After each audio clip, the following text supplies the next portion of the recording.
Chapter 33. The Specksnyder.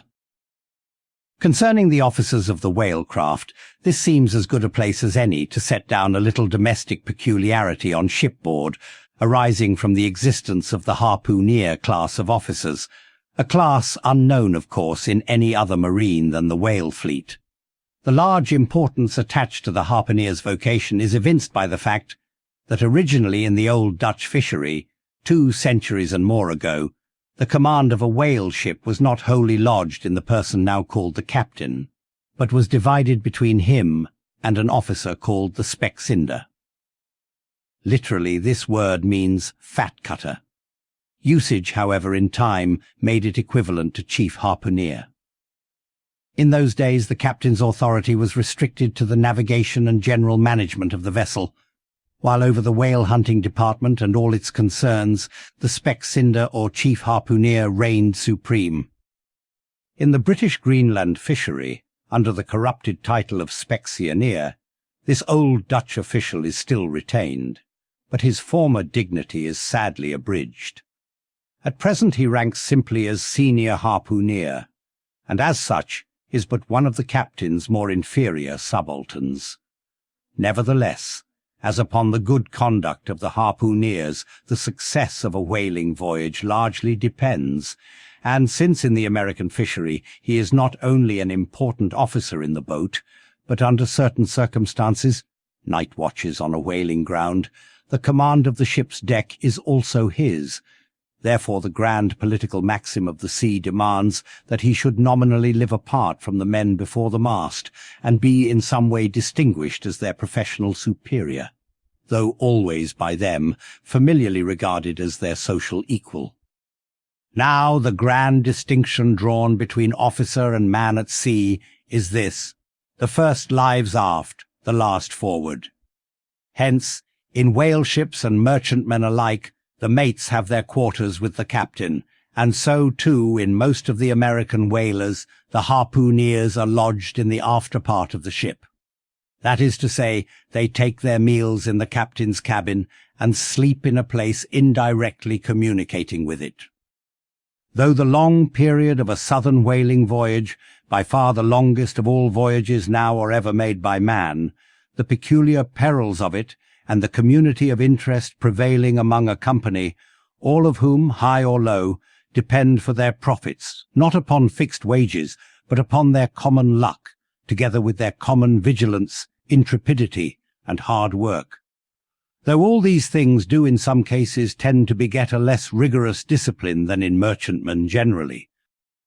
Yet never mind how much like an old Mesopotamian family these whalemen may, in some primitive instances, live together.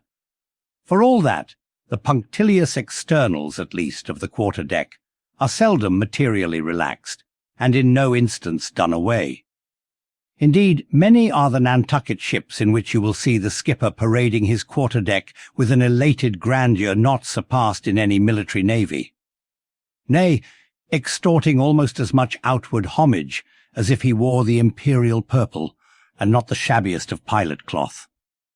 And though of all men the moody captain of the Pequod was the least given to that sort of shallowest assumption, and though the only homage he ever exacted was implicit, instantaneous obedience, though he required no man to remove the shoes from his feet ere stepping upon the quarter-deck, and though there were times when, owing to peculiar circumstances connected with events hereafter to be detailed, he addressed them in unusual terms, whether of condescension or in terrorem or otherwise, yet even Captain Ahab was by no means unobservant of the paramount forms and usages of the sea.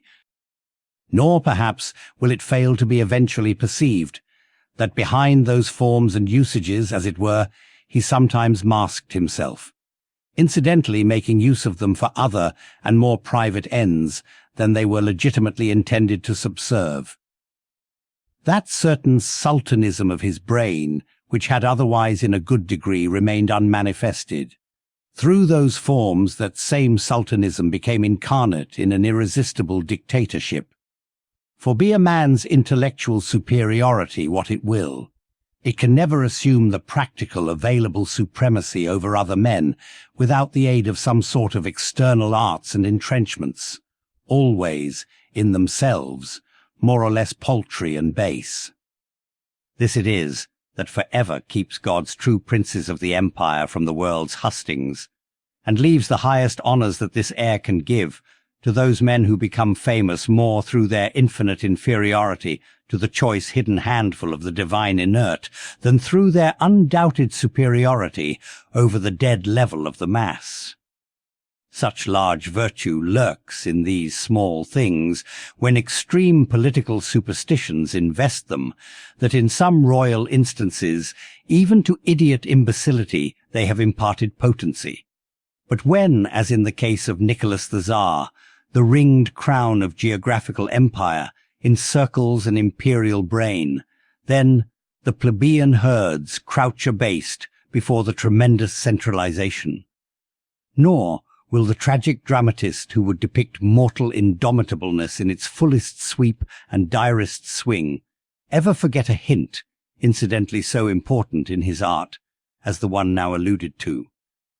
But Ahab, my captain, still moves before me in all his Nantucket grimness and shagginess, and in this episode touching emperors and kings, I must not conceal that I have only to do with a poor old whale hunter like him, and therefore all outward majestical trappings and housings are denied me. O Ahab, what shall be grand in thee, it must needs be plucked at from the skies, and dived for in the deep, and featured in the unbodied air.